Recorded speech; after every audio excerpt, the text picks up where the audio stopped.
Assalamualaikum warahmatullahi wabarakatuh. Nama saya Oktadira Akhraini, kuliah di Universitas Islam Negeri Syarif Qasim Riau, jurusan Pendidikan Bahasa Arab, Fakultas Tarbiyah dan Keguruan.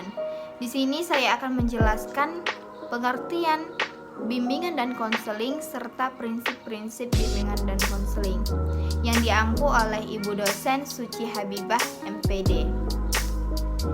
Bimbingan dan konseling dapat diartikan sebagai salah satu pemberian bantuan yang diberikan oleh guru BK kepada peserta didik untuk dapat memilih dan menentukan keputusan-keputusan yang dipilihnya terhadap permasalahannya, serta meningkatkan potensi-potensi yang dimilikinya untuk kehidupannya yang di masa yang akan datang.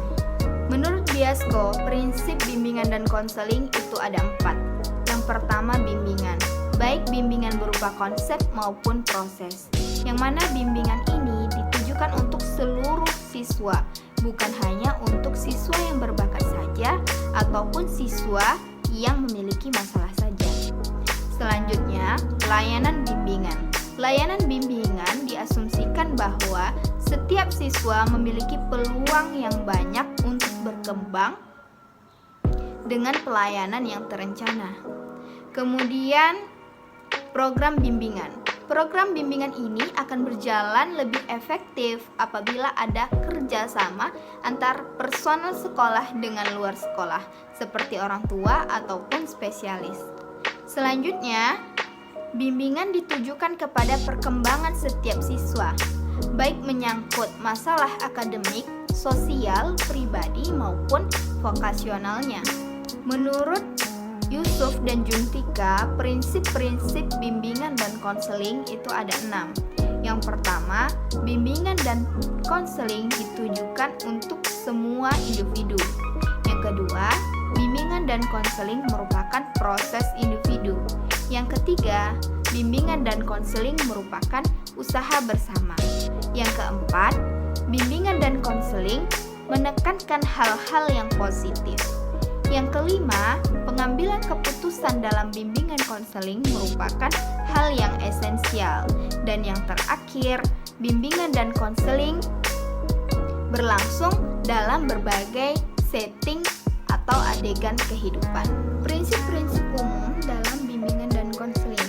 Perlu kita ketahui bahwa bimbingan itu berhubungan dengan sikap dan tingkah laku peserta didik, yang mana tingkah laku ini akan terbentuk oleh aspek-aspek kepribadian yang unik dan ruwet dalam masyarakat dan lingkungan. Selanjutnya, kita harus lebih memahami perbedaan individual daripada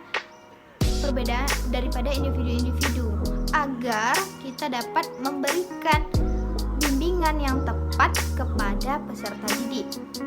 Kemudian, bimbingan ini harus berpusat kepada individu yang dibimbing. Selanjutnya, bimbingan dan konseling harus bersifat fleksibel terhadap kehidupan individu dan masyarakat.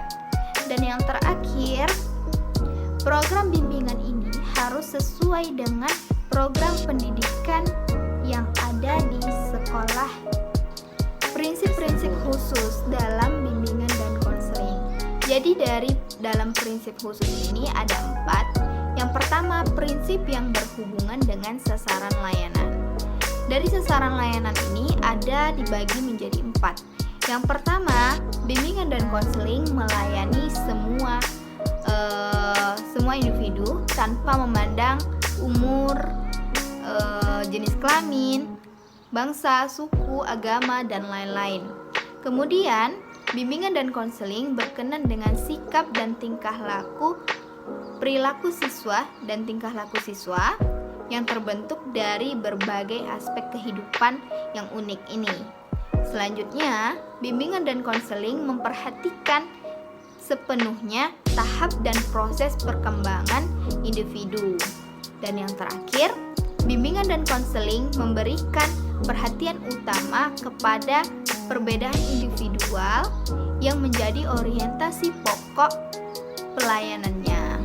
Yang kedua, prinsip-prinsip bimbingan yang berkenaan dengan permasalahan individu.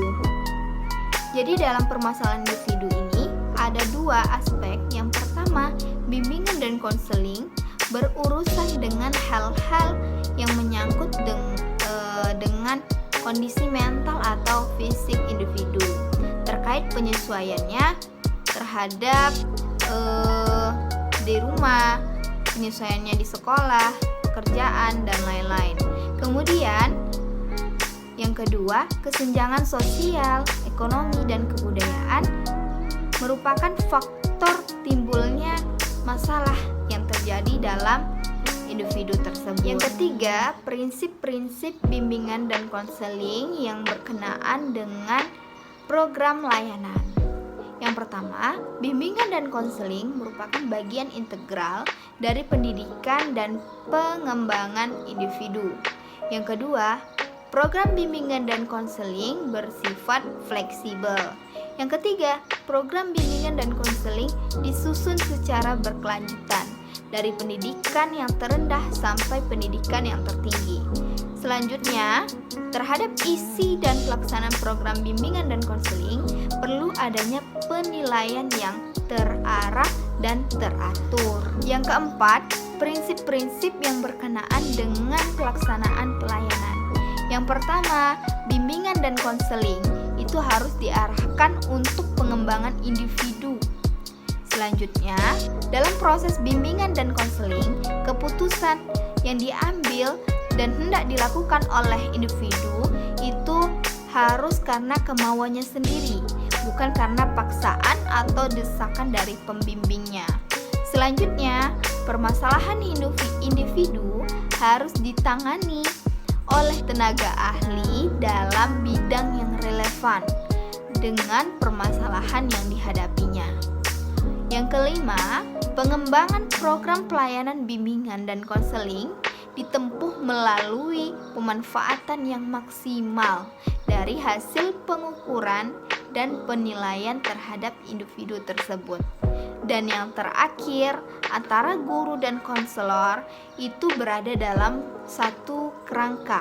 Mereka berada dalam satu tujuan.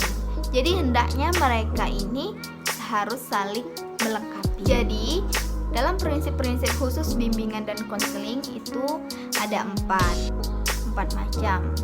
Mungkin hanya ini yang dapat saya jelaskan. Lebih dan kurang saya mohon maaf. Saya akhiri dengan Assalamualaikum warahmatullahi wabarakatuh.